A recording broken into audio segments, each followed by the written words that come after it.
अस्सलामुअलैकुम, सुबह खैर। कैसे हैं आप सब लोग? मज़े में हैं, टिप टॉप में हैं और हमारे शो का इंतज़ार कर रहे हैं। अच्छा जी, सबसे पहले बहुत सारा थैंक यू, क्योंकि आपने जिस तरीके से हमारे शो को पसंद किया और मुझे इंस्टाग्राम पर आपने ढेर सारे मैसेजेस भेजे और साथ साथ हमारी रेमेडीज़ को आप बहुत ज़्यादा पसंद करें, अप्रिशिएट करें, उसके लिए बहुत सारा थैंक्स। क्योंकि जब आप लोगों के पॉजिटिव मैसेजेस आते हैं ना तो बहुत ज़्यादा खुशी होती है। अच्छा जी, क्योंकि सीज़न चेंज हो रहा है और इस सीज़न में ना सीज़न चेंज होता है तो लोगों का मूड भी चेंज हो जाता है। अच्छा, मूड कैसे चेंज हो जाता है? मूड ऐसे चेंज हो जाता है कि जो विंटर सीज़न है इसमें लोग जो है बहुत ज़्यादा एंजॉय करते हैं, खाने खाते हैं, गर्मी ज़्यादा नहीं लगती, अगर लाइट नहीं भी हो तो भी इंजॉय कर लेते हैं क्योंकि बहुत ज़्यादा आपके ऊपर प्रेशर नहीं होता, फिर ट्रैफिक जैम में भी आराम से रह लेते हैं और सब लोग अपना अपना काम बड़े सुकून से करते हैं। लेकिन हाँ, ठंड होती है और फिर थोड़े अरसे बाद कराची वाले कहते हैं कि भाई अब बस ये सर्दी बर्दाश्त नहीं हो रही, ये जो ठंड है ये कब जाएगी। लेकिन फ़िलहाल तो हम यही कह रहे हैं कि ये जो सर्दियाँ हैं ये कब आएंगी।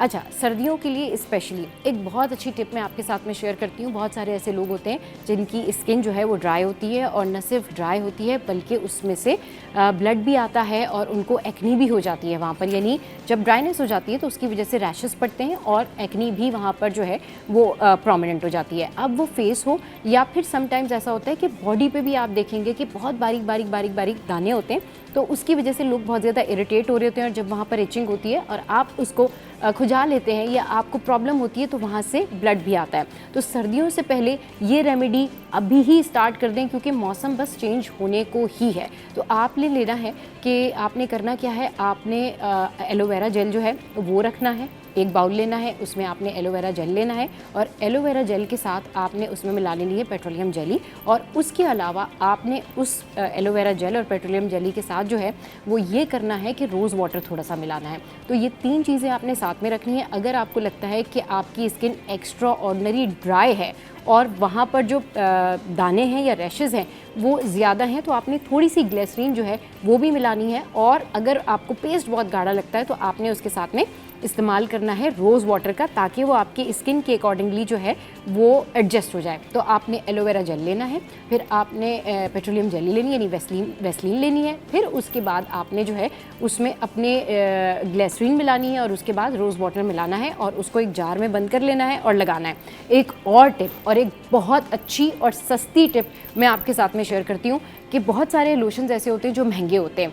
यानी कि अगर आप 5000-6000 वाला लोशन ले रहे हैं और फिर वो 1 महीने बाद, 10 दिन बाद या 15 दिन बाद ख़त्म हो जाता है तो पूरा घर अगर उसको इस्तेमाल कर रहा है तो उसमें होती है प्रॉब्लम। तो आपने क्या करना है, ग्लिसरीन लेनी है, एक बॉटल लेनी है, उसमें आपने रोज़ वाटर डालना है और ग्लिसरीन, रोज़ वाटर और उस बॉटल को आपने मिक्स करके यानी कि बॉटल के अंदर आपने ग्लिसरीन और रोज़ वाटर मिक्स करके शेक करना है और उसके बाद उसको आपने रख देना है। और जो स्प्रिंकल बॉटल होती है उसमें आपने रखना है। तो ऑफिस जाते हुए, ऑफिस से आते हुए, घर से जाते हुए, घर से आते हुए आप उस स्प्रिंकल बॉटल को अपने फेस पर भी जो है वो लगा सकते हैं, स्प्रिंकल कर सकते हैं और आप अपने बॉडी के ऊपर भी स्प्रिंकल कर सकते हैं। तो उससे ये ईजी होगा कि आपको हाथ से अपनी बॉडी के ऊपर जो है वो लोशन भी लगाने की ज़रूरत नहीं पड़ेगी। तो ये दोनों टिप्स आपने जो है वो सर्दियों से पहले स्टार्ट कर देनी है और ढेर सारा पानी पीना है आपने, क्योंकि सर्दियाँ आती है तो डिहाइड्रेशन हो जाती है, उसकी वजह से एक्स्ट्रा ड्राई स्किन होती है।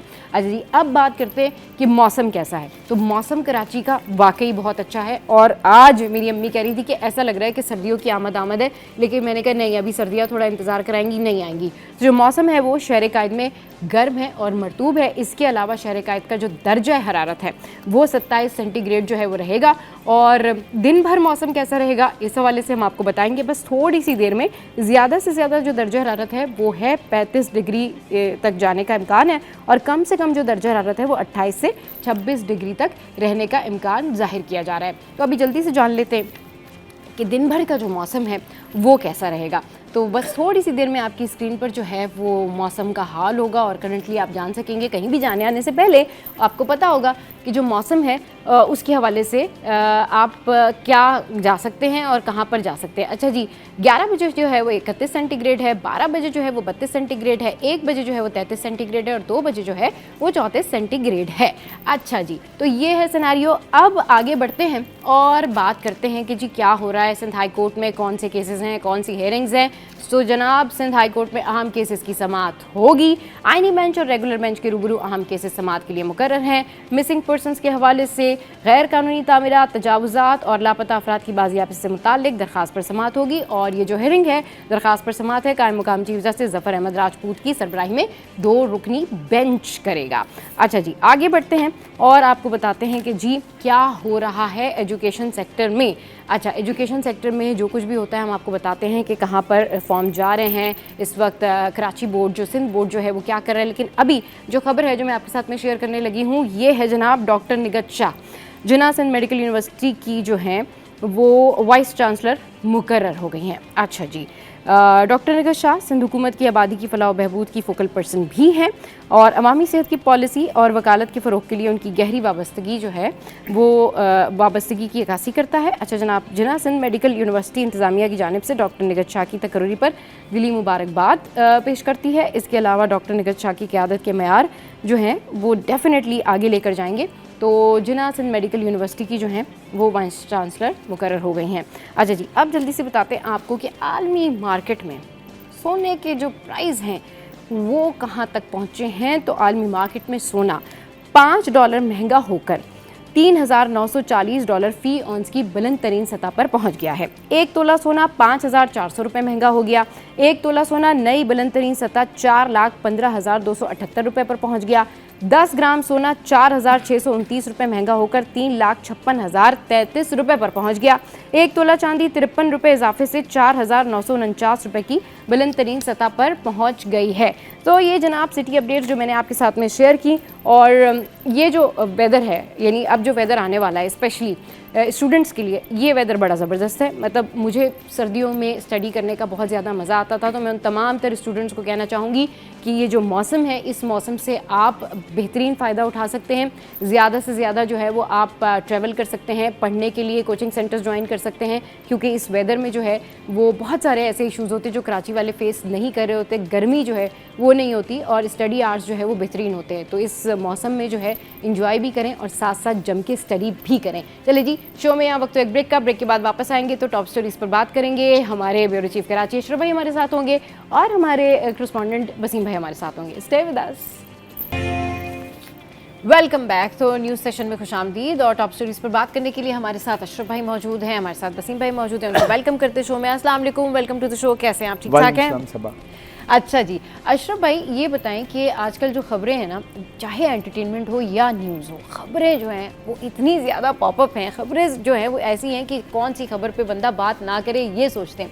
तो अभी चलें इस खबर से स्टार्ट करते हैं। ये खबर है जनाब कि शहरियों की सहूलत के लिए डेथ सर्टिफिकेट की फ़ीस जो है वो माफ़ कर दी है। ये कह रहे हैं वज़ीर आला सिंध हुकूमत ने शहरियों की सहूलत के लिए सरकारी डेथ सर्टिफिकेट पर आयद फ़ीसद जो है फ़ीस उसको माफ़ करने का ऐलान कर दिया है।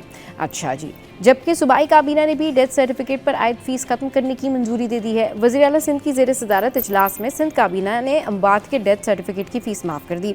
अब तर्जुमान के मुताबिक सिंध काबीना ने सूबे भर में आम अवाम के लिए म्यूनसिपल, यूनियन काउंसिल और टाउन कमेटी की सतह पर अम्बात के सर्टिफिकेट की रजिस्ट्रेशन फ़ीस ख़त्म करने की मंजूरी दी। तर्जुमान का कहना है कि ये फ़ैसला सितंबर 2024 में पैदाइश की मुफ्त रजिस्ट्रेशन की काबीना मंजूरी के तसलसल में किया गया है। इजलास से गुफ्तगू करते हुए वज़ीर आला सिंध ने कहा कि अक़वाम मुत्तहिदा और बैनुल अक़वामी शराकत दारों से सिविल रजिस्ट्रेशन और अहम शुमारियात के निज़ाम को बेहतर बनाने के लिए इक़दाम किए जाएंगे। CRVS उन्होंने कहा कि नए इंतज़ाम के तहत हुकूमत सिंध नादरा की सर्विस चार्जेस की लागत बर्दाश्त करेगी, जबकि शहरी अम्बात के सर्टिफिकेट बगैर किसी फ़ीस के हासिल कर सकेंगे। और इसका जो एलामिया है उसके मुताबिक ये फ़ैसला महकमे कानून और महकमे ख़जाना की हिमायत से किया गया और चीफ सेक्रेटरी की तौसीक के बाद फैसला काबीना में पेश किया गया है। अशरफ भाई जी देखें, अगर आवाम की सहूलत की बात करें तो सब आप हैरान होंगी कि जो 2 चीज़ें हैं, एक बर्थ सर्टिफिकेट होता है, हाँ, जब बच्चा पैदा होता हाँ, है, उसके बाद जब कोई इंतकाल कर जाता है तो उसके लिए डेथ सर्टिफिकेट लेनी होती है। जैसे हेयरशिप फैमिली को कोई सरबरा इंतकाल कर गया जी, तो फिर डेथ सर्टिफिकेट लेना होता है जी। अब यहाँ पे जो एक कानून के तहत, क्योंकि ये आप यूनियन काउंसिल के पास जाते हैं फिर नादरा के पास जाके कराते हैं तो उसकी फ़ीस होती है। अब यहाँ सिंध हुकूमत का सितंबर 2024 का बताऊँ कि इन्होंने पैदाइश का जो था ना वो रजिस्ट्रेशन वो फ्री कर दी थी। अब उसके तसलसल में ये एक और अगला फैसला जो वज़ीर आला सिंध मुराद अली शाह ने ऐलान कर दिया काबीना की मंजूरी के बाद कि डेथ सर्टिफिकेट होगा, कोई किसी का इंतकाल हो जाता है तो उसकी डेथ सर्टिफिकेट लेने जाएंगे तो उस पर कोई फ़ीस नहीं देनी होगी। अभी फ़ीस कितनी थी, अभी जो डेथ सर्टिफिकेट की फ़ीस लें तो 1500 से 2000 थी, अर्जेंट या आप नॉर्मल जो लेते हैं उसकी। तो अब ये भी कहा है कि ये जो फ़ीस होगी ये सिंध हुकूमत बर्दाश्त करेगी, नादरा की फ़ीस होगी। क्योंकि पहले आप यहाँ पे लोकल जो सिंध गवर्नमेंट के मुतल्लिका इदारे हैं वहाँ जाके आप अपडेट करेंगे कि ये इंतकाल कर गए, इनका ये कैंसिलेशन होती है, तो वो जब डेथ सर्टिफिकेट मिलता है तो वो जाके आप नादरा में जमा कराते हैं। फिर वो CNIC गलत इस्तेमाल ना हो जाए तो फिर उसमें मरहूम आता है, आपने देखा होगा मरहूम लिखा हुआ होता है, तो वो फिर वो सिस्टम से निकल जाता है। क्योंकि आगे जाके देखें तो इसमें ये होता है कि अगर आप डेथ सर्टिफिकेट नहीं लेते हैं और कैंसिलेशन शनाख्ती कार्ड नहीं कराते, फिर आगे जाके आपको सबसे बड़ा वोटिंग का जो होता है ना उसमें हम सुनते हैं कि इंतकाल किया हुआ बंदा जो है उसने वोट डाल दिया।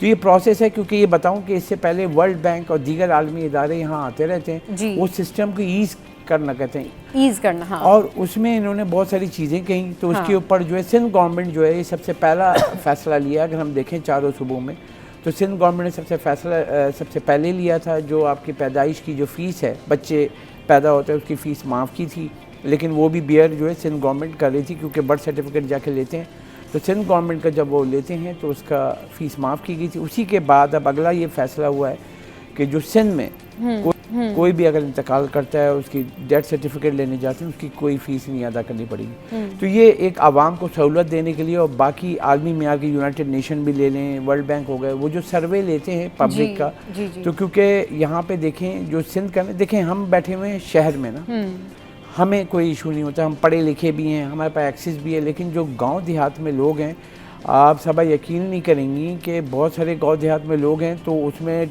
मेरे हिसाब से जो मैं गया था जब, तो 40 से 45% लोगों ने शनाख्ती कार्ड ही नहीं बनाया हुआ है, तो बाकी डाटा कैसे होगा। देखिए जब तक ये मरदमशुमारी या खाना शुमारी नहीं होती है ना, जो आप क्यों नहीं जस्टिफाई कर सकते कि गंदम कितनी चाहिए, चावल कितनी चाहिए, उसके लिए क्या मतलब अस्पताल कितने चाहिए, जब ये लोग प्रॉपर रजिस्टर्ड होंगे तब आपको पता चलेगा कि आपको अखराजात कितने करने हैं, आपको हॉस्पिटल कितने चाहिए, आपको दीगर जो नौकरी के लिए क्या प्रोसेस होता है। तो ये कि इंटरनेशनल सिनेरियो होता है जो यूनाइटेड नेशन जो है कहता है कि आप ये सारी पब्लिक सर्विसेज के लिए करें।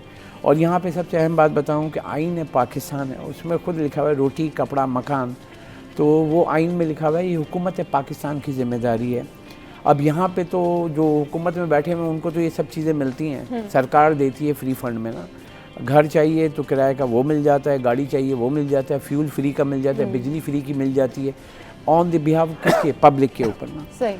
तो यहाँ पे कुछ चीज़ें अगर पब्लिक पे लग जाएंगी तो थोड़ा सा बर्दाश्त भी करना चाहिए, मगर ये उसके हिसाब से देखा जाए बहुत अच्छा फैसला है आवाम और गरीब आवाम के लिए। आप यकीन करें सबा अगर आप सर्वे करने जाएँ ना, शनाख्ती कार्ड के लिए भी लोग, जैसे अभी मैं जाऊँ, अभी मैंने रिन्यूअल कराया है अर्जेंट पे तो मतलब मुझे फौरी तौर पे चाहिए था, तो जो 5 दिन में जो मिलता है एग्जैक्टिव जो मिलता है 2500 रुपये फ़ीस है शनाख्ती कार्ड। बात वही है ना कि आप किस हद तक जो है ना वो कह सकते हैं, किस हद तक आप दुहाई दे सकते हैं। अवाम का तो कोई पुरसाने हाल है ही नहीं, मतलब अगर कहीं आपको रिलीफ मिल रहा है तो उसके अगेंस्ट आपको कहीं इतना ज़्यादा जो है वो आपसे पैसे ले लिए जाते हैं किसी और चीज़ की मद में कि अवाम तो बिल्कुल रिलीफ को तरस गए हैं। लेकिन ओवरऑल जिस तरीके से अब इन्होंने ये जो है वो एलामिया जारी किया है, इस पर आप क्या देख रहे हैं? आम जो इंसान है उसको तो सुनने में ये लगेगा ना, अच्छा जी चले जी अब ये बहुत आसान कर दिया कि ये फ़ीस माफ़ कर दी, ऐसे ही है। मतलब ऐसा कोई रिलीफ नहीं मिलता जिस पे अवाम ये कहे कि ये तो बिल्कुल ही कोई अलग काम हो गया, ये तो कोई हटके काम हो गया, यानी हमने तो ये सोचा ही नहीं था कि हमारी गवर्नमेंट हमारे लिए इस तरीके से सोच रही है। सोचा भी तो उन्होंने किस जगह पर सोचा? हाँ, वो बहुत ज़्यादा फीस थी ना उसकी। मगर मैं ये बताऊँ, अगर आपने ऐलान किया है तो उसको फीडबैक गवर्नमेंट को लेना होगा। और इवन के मैं बताऊँ सबा, आप नादरा जाएँ, पासपोर्ट ऑफिस जाएँ या यूनियन काउंसिल जाएँ, डेथ सर्टिफिकेट बर्थ सर्टिफिकेट कुछ भी बनाने जाएँ, बाहर एजेंट खड़े हुए होते हैं ना, जो फीस होती है, क्योंकि हमारे यहाँ जो पढ़ा लिखा पाकिस्तान अगर चेक करें ना आप जाके, तो लोगों को दस्तखत भी करना नहीं आता, जो मजदूर तबका ये होता है। क्योंकि अगर हम पढ़े लिखे की और मजदूर तबका गरीब आदमी की बात करें ना, तो उसमें परसेंटेज गरीब आदमी की ज़्यादा है। उसको लूटने के लिए हमारी जैसे लोग जो वो खुद अनपढ़ हैं वो वहाँ पे बैठे, आप कहीं भी चले जाएं, मैट्रिक बोर्ड ऑफिस चले जाएं, बिल्कुल इंटर अशरफ बोर्ड भाई, ऑफिस आप चले ये जाएं। बात बिल्कुल ठीक कह रहे हैं कि अगर एक ऐसा बंदा जो पढ़ा लिखा नहीं है और अगर वो इस तरह के दफातर में चला जाता है, जैसे लाइक सरकारी दफातर हैं, पासपोर्ट ऑफिस ले लें या ये इस तरह के सर्टिफिकेट बनाने वाले दफातर हैं ना, तो वहाँ पर उसको लगता है कि वो अपने मुल्क में नहीं आया, वो किसी और मुल्क के दफ्तर में आया हुआ है। उसको ऐसे घुमाते हैं वो लोग, कितने एजेंट्स वहाँ पर बाहर खड़े हुए होते हैं, ऐसा लगता है जैसे कि हम किसी और मुल्क में जाके किसी और मुल्क की बात पूछ रहे हैं। अगर आपने पूछा कि हाँ भाई ये काम बता दें, आप वहाँ से पता कर लें, अच्छा भाई ये बता दें, वहाँ पे जाके आप वहाँ पर चले जाएं। आप ऑफिस के अंदर जाने से पहले ही ऐसे घूमते रहते हैं, आपको लगता है पता नहीं शायद मैं तो इधर का हुई नहीं, मैं पता नहीं कहाँ कौन सी दुनिया से आया हूँ, ये मुझे घुमाए जा रहे हैं। फिर कोई एक किसी को रहम आता है आपके ऊपर, फिर वो कोई आता है अल्लाह का बंदा, वो कहता है अच्छा अब आप मेरी बात सुने, आप जो है वो सामने वाले विंडो पे चले जाएं। तो भाई आप इतनी देर पहले ही बता देते 25,000 जो रंगी घुमा के कि सामने वाले विंडो पे जाके आप काम करा लें। तो ये तो हालात हैं यहाँ। नहीं वही देखिए, आप भी अगर जाती कोई काम देखे, हम लोग हमें कहते हैं मीडिया में हैं और हमारा सब कुछ हो जाता है। मैं बताऊं, मैंने चाहे पासपोर्ट हो, शनाख्ती कार्ड हो, और आम पब्लिक की तरह जाके जो नादरा का कोई जाके लाइन में लग के और अपना टाइम लगा के देखिए, पब्लिक को भी समझना होगा। ये कराची शहर जो है ना, सबा मतलब मर्दमशुमारी 2 करोड़ वैसे अगर देखा जाए, चाहे तमाम बिजनेसमैन हो, तमाम माहिरीन हो, वर्ल्ड बैंक हो जो सर्वे करे, 3 करोड़ की आबादी है। 3 करोड़ की आबादी में आप एक कोई भी डिपार्टमेंट देखें, जब आप जाएं, सिविक सेंटर जाएं, लैंड के डिपार्टमेंट जाएं, जैसे ये है इसमें जाएं, तो आप रश देखें ना। सही। अगर आप पैदाइश की परसेंटेज भी लें आबादी के लिहाज से, और कराची में तो परसेंटेज अच्छी खासी है। सही। और लोग जो है ना, सबसे बड़ा, अब जैसे ये तो फ्री कर दिया इन्होंने, पहले ही लोग पैसे दे के वो डेथ सर्टिफिकेट नहीं लेते, तो अब तो माशाल्लाह हो जाएगा वो। फिर जाएंगे तो कहेंगे कि वही एजेंट के ये पैसे दो तो बनेगा वरना नहीं बनेगा। इसको होना चाहिए ऑनलाइन, ठीक है। अब सब कुछ हम डिजिटल पे जा रहे हैं, और जैसे कि हम बैंकिंग हो गया, दीगर हो गया, तो ये भी जैसे सिंध गवर्नमेंट ने एक्साइज को ऑनलाइन कर दिया है। ये भी है, आप अपना फैमिली का डाटा डालें, ऑनलाइन करें कि अब इनका इंतकाल हो गया, वो जो डेथ सर्टिफिकेट होगा वो वहाँ से आप फिल करें, वो अपडेट हो जाए, क्योंकि फ्री है। जब हो जाए तो आप जाके वहाँ पे साइन करके ले लें। ईजी करें, ईज करें, लोगों को आसानियाँ दें। अब आप जाए तो वहाँ पे अगर मैं एक्सेस दूंगा ना, तो ये होगा कि अब फ्री में भी जो लोग एजेंट हैं, वो लोग हैं, कहेंगे हमारे चाय पानी का क्या होगा, ये होगा। तो आप अगर डिजिटल पे जाएंगे ना, इसका सबसे आसान तरीका ये है कि आप एक ऑनलाइन प्लेटफॉर्म दें पब्लिक को, सिंध गवर्नमेंट का, वहाँ पे वो ऑनलाइन जाए, वहाँ पे बताए, डाटा डाले और बोलेंगे भाई इनका इंतकाल हो गया। हॉस्पिटल का तो मिलता है ना, वो तो आपको प्रूफ देना होता है कि डेथ हो गई, वो उसमें लगा के अटैच करके आप भेज दें, और विद इन 5 डेज 7 डेज आप उसको डेथ सर्टिफिकेट बना के बोलें आके ले लें, आप साइन कर दें, जो फैमिली का सरबरा होगा। ईज करें, यानी आसानियाँ पैदा करें। और क्योंकि जितनी लोगों की एक्सेस होगी ना डायरेक्ट किसी भी महकमे में, तो वहाँ करप्शन का आंसर होता है। सही, बिल्कुल। अगर डिजिटलाइज पे चले जाएंगे तो ये चक्कर खत्म, ये इश्यूज जो हैं वो खत्म हो जाएंगे। अच्छा चलिए जी, बसीम भाई हमारे साथ मौजूद हैं, और बसीम भाई से जो है पहले एक ओवरऑल जानते हैं कि क्या हालात शहर कायद के ओवरऑल बिजली गैस के इश्यूज़, और क्या क्या इश्यूज़ जो हैं वो कल से लेके अब तक जो है वो रिपोर्ट हुए टिल नाउ। जी बसीम भाई। जी बिल्कुल, कल तो एहतजाज भी था बिजली के ऊपर कुछ समय के बाद में, और लोग जो हैं वो बहुत फ्रस्ट्रेट हो गए हैं कि भाई हम जब बिल देते हैं तो फिर क्यों नहीं बिजली मैसर होती। अच्छा, इसमें मेरा भी थोड़ा सा एहतजाज रिकॉर्ड कर लें, जब आप लोगों की बात किया करें ना, तो आप अपनी एंकर पर्सन को भी ऐड कर लें, क्योंकि अशरफ भाई को बताया कि मेरे घर में लोड शेडिंग के क्या इश्यूज़ हैं। भाई बिल भी हम प्रॉपर देते हैं, और मैं भी अपना एहतजाज रिकॉर्ड कराती हूँ कि मेरा क्या कसूर है, अगर बाकी लोग बिल नहीं भरते तो मेरे घर पे क्यों लोड शेडिंग है। बिल्कुल, जो आप दुआइयाँ दे रही हैं, हाँ, ये दुआइयाँ जो है ये कहें आप आवाम के साथ जो एंकर भी दुआइयाँ दे रही हैं, उन लोगों की भी होती है जो कि बाकायदा से बिल अदा करते हैं, लेकिन वो भी उस ज़ुमरे में आते हैं जहाँ पर लोड शेडिंग होती है, उनके घरों में बिल नहीं होती, तो लोग परेशान हैं। लेकिन की इलेक्ट्रिक के पास उस तरीके से कोई ऐसा निज़ाम मौजूद नहीं है कि अगर 10 घर बिल दे रहे हैं और 80 या 90 घर बिल नहीं दे रहे तो उनको कैसे रिलीफ दिया जाए, ये उनको देखना होगा। दूसरी चीज़ ये कि फिर वही हादसा, ट्रैफिक जैम की कल सूरत हाल, फिर थोड़े बहुत जो हेल्थ वगैरह के इशूज़, एजुकेशन के इशूज़ वो कल रहे, उस चीज़ में जो है हमारे जो साथी जो रिपोर्टर्स थे वो कवरेज करते रहे। चले जी, बस ये रूटीन था। बस ये है। चलिए जी, अब सब्जियों के हवाले से आपको बताते हैं कि सब्जियों की जो प्राइस है वो क्या है, ताकि आपने जाना होगा ग्रॉसरी करनी होगी तो ये ज़रा सब्जियों के रेट्स जो है वो सुनते हुए चले जाएं। तो बस थोड़ी सी देर में हमारी स्क्रीन पर जो है ये रेट्स पॉप होंगे, then I will tell you, क्योंकि मुझे ये होता है कि अगर आप ग्रॉसरी करने के लिए जा रहे हैं तो ये ज़रा रेट्स पता करते हुए जाएँ। टमाटर आ गए जी, टमाटर हैं 220 के ऊपर।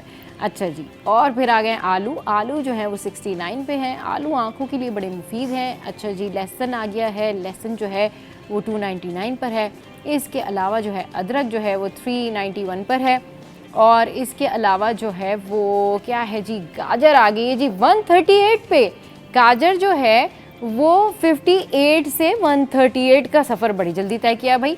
तुरई जो है वो है 50 पे। इसके अलावा जो है वो है लौकी। लौकी जो है वो 69 पर है।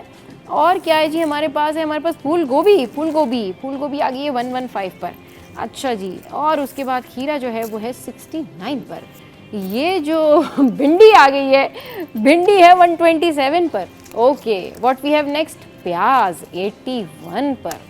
मतलब ये है सब्जियों के वो रेट्स। और इतनी महंगी हो गई है गाजर। हाँ भाई, क्योंकि सीज़न चेंज हो रहा है तो ये तो होना ही था। चले जी, यहाँ वक्त तो एक ब्रेक का। ब्रेक के बाद वापस आएंगे तो दीगर टॉप स्टोरीज पर डिस्कशन करेंगे। Stay with us. Welcome back. तो जनाब थोड़ी सी देर में आपको बताते हैं करेंसी रेट, लेकिन उससे पहले हम बात कर लेते हैं कि हमारे जो मिस्ट्री स्पिनर हैं। चले जी, करेंसी रेट आ गए तो करेंसी रेट जो है वो शेयर करते हैं। ऑस्ट्रेलियन डॉलर जो है वो है जी 190 पर। इसके अलावा कैनेडियन डॉलर जो है वो 212 पर है। और फिर यूरो जो है वो 335 पर है। और कोई जो है वो 922 पर है। व्हाट वी हैव नेक्स्ट, क्या है जी हमारे पास नेक्स्ट। अच्छा जी, नेक्स्ट जो है वो है यूके पाउंड 383 पर। Saudi riyal 75.90। इसके अलावा स्विस फ्रैंक 353। और फिर यूएस डॉलर जो है वो है 282 पर। तो ये तो हैं जी करेंसी रेट जो हमने आपके साथ में शेयर किए। अच्छा जी, हमारे एक बहुत अच्छे क्रिकेटर हैं अबरार अहमद, जिनकी दावत वलीमा की जो तकरीब है वो हुई और उसकी जो फुटेजेस हैं वो सबने देखी। लोगों ने बहुत ज़्यादा जो है वो पसंद किया और अबरार अहमद को अप्रिशिएट भी किया। बहुत सारे लोगों ने जो है उनको मुबारकबाद भी दी। कल भी हमने दिखाया था आपको। तो जनाब, पाकिस्तान क्रिकेट टीम के स्पिनर अबरार अहमद की दावत वलीमा में मारूफ क्रिकेटर्स समेत चेयरमैन पीसीबी मोहसिन नकवी ने भी शिरकत की। अबरार अहमद की वलीमा तकरीब कराची के एक निजी बैंक्वेट हॉल में मुनक़िद हुई थी, जिसमें फास्ट बॉलर शाहीन शाह अफरीदी, कप्तान सलमान अली आगा समेत कई कौमी क्रिकेटर्स और अहम शख्सियात जो हैं वो शरीक हुई। तकरीब में मेहमानों की तवाज़ो के लिए 4 इक़साम के लजीज़ खानों से भी की गई थी। अच्छा जी, ये बहुत ज़बरदस्त तकरीब थी। हमारी स्क्रीन पर आप ये मनाजिर देख रहे हैं, अबरार अहमद के ये वलीमे के मनाजिर हैं। अच्छा जी, तो वो बहुत ज़्यादा जो है इनको लोगों ने अप्रिशिएट भी किया है और बेस्ट विशेस भी दी हैं। तो ये मनाजिर हैं जी अबरार अहमद की वलीमे की तकरीब के। और यहाँ पर जो है पाकिस्तान क्रिकेट टीम के स्पिनर अबरार अहमद की दावत वलीमा में मारूफ क्रिकेटर समेत चेयरमैन पीसीबी मोहसिन नकवी साहब ने भी शिरकत की। तो जनाब, आगे बढ़ते हैं और अब कुछ बात कर लेते हैं हम कि जी क्या हो रहा है ओवरऑल। तो ओवरऑल क्या हो रहा है जी, पर्चियाँ आ रही हैं, भत्ते की पर्चियाँ आ रही हैं। और भत्ते की जो पर्चियाँ आ रही हैं वो पर्चियाँ, इन पर्चियों का जिक्र हम इससे पहले भी कर चुके हैं कि शहर में अमन व अमान की जो सूरत हाल है अब वो ख़राब होती जा रही है। अच्छा जी, कारोबारी बरादरी को भत्ते की धमकियाँ, कराची चैम्बर का हंगामी सिक्योरिटी अलर्ट जो है वो जारी कर दिया गया है। इसकी इनसाइड स्टोरी क्या है, सूरत हाल कहाँ तक पहुँची, हम यूजुअली आपको जब से ये सिलसिला स्टार्ट हुआ है तब से हम आपको बता रहे हैं कि शहर में जो है वो अमन व अमान की सूरत हाल ठीक नहीं है और ताजिर बरादरी जो है वो परेशान है। इनफैक्ट उन्होंने अपना एहतजाज भी रिकॉर्ड कराया। अशरफ भाई, अभी क्या करंट सिचुएशन है, सूरत हाल कहाँ तक पहुँची और ये मामला क्यों नहीं रुक रहा, ये मसला क्यों नहीं सॉल्व हो रहा? देखिए सबा, कराची जो है कमाऊ पूछ शहर है और यहाँ के जो लोग हैं इसमें मुख्तलिफ लोग जो उनको आदत पड़ गई है और जो पहले किया था, याद होगा आपको, पहले हम थोड़ा सा पीछे जाते हैं 2012, 13, 14 आपके हालात देखे थे क्या हुआ था। फिर कराची ऑपरेशन होता है। हाँ। फिर इतना था कराची में खुलेआम भत्ते की पर्चियाँ, गोली साथ देते थे और धमकियाँ देते थे। इवन के कराची चैम्बर ने कहा कि हम पूरे 7 इंडस्ट्री जोन बंद करके चाबी हुकूमत को दी। ये सारी खबरें आपको याद होंगी। हाँ। अब फिर से 1.5 से 2 माह से दोबारा से सिलसिला शुरू हुआ है। ईरान के नंबर से कॉल आती है, मैसेज आता है। हाँ। और वो उनको सब मालूमात हैं कि अशरफ साहब बैठे हैं, इनके बच्चे कहाँ पढ़ते हैं, सही। कहाँ से आते जाते हैं, कब आते जाते हैं, अशरफ साहब का ऑफिस कहाँ है, अशरफ साहब की फैक्ट्री कहाँ है। और इसमें जो कराची चैम्बर ने एडवाइजरी दी है तो सबको कहा है कि आप CCTV लगाएं, कोई भी अपडेट हो आप हमें बताएं और अपना ख्याल रखें ताकि हम सिक्योरिटी इदारों को बताएं। और यहाँ पे अगर आप देखें कि इवन के जो हमें इंकशाफ ये हुआ है कि ईरान से जो नंबर आ रहा है और यहाँ से लोकल जो इजी पैसा और जैज़ कैश और ये वो जो नंबर, उस पर पैसे ट्रांसफ़र भी हो गए क्योंकि लोग अपने जान और माल के तहफ़्फ़ुज़ के लिए चुपचाप, यानी कि अब सामने नहीं आ रहे। तो कल पूरे दिन लगा रहा। फिर कराची चैम्बर के सदर जावेद बिलवानी, उन्होंने भी हमें जो बात की। इसके अलावा टिम्बर मार्केट के हैं वो भी आए। फिर इसके अलावा अतीक मीर ऑल कराची ताज इत्तेहाद जो हैं आप जानती हैं उनको भी, वो भी आए सामने। फिर आबाद, तो कराची चैम्बर के जो सदर हैं जावेद बिलवानी, उन्होंने खुलेआम बोला कि बिल्डर्स, ट्रेडर्स और बहुत सारे और जो लोग हैं जो कि उनको ये भत्ते कहेंगे। पहले तो शॉर्ट टर्म किडनैपिंग भी हुई थी जी। अब सूरत हाल ये है कि आप सिक्योरिटी इदारे, रेंजर्स को पावर मिली थी, पुलिस को पावर मिली थी और उसके बाद एक्शन हुआ था। बड़ी मुश्किल से कराची में अमन अमान कायम हुआ था। अब सिचुएशन ये है कि एक बार फिर भत्ते की पर्चियाँ आ रही हैं, कॉल्स आ रही हैं, मैसेजेस आ रहे हैं और उनको आप ट्रेस कैसे करेंगे? वो ईरान के नंबर से, और यकीनी तौर पे वो जाके वो नंबर ला के यहीं कहीं होंगे क्योंकि अभी आपको JDC का आपको पता ही होगा तो जो भत्ते के लिए पूरा गैंग था, 3 लोग को गिरफ्तार किया। एक शख्स अभी तक फरार है जो मेन उनका लीडर है और उसने एक से नहीं, उसने बताया बिल्डर इन सब से लिया था और JDC जो खैराती पैसों से लोगों की मदद करते हैं उनके ऊपर भी आया। तो पुलिस ने फौरी तौर पर, क्योंकि सिक्योरिटी फोर्सेस जो आपके एजेंसीज वो मुतहरिक हुई, वो नंबर को ट्रेस किया, वो लोग पकड़े गए।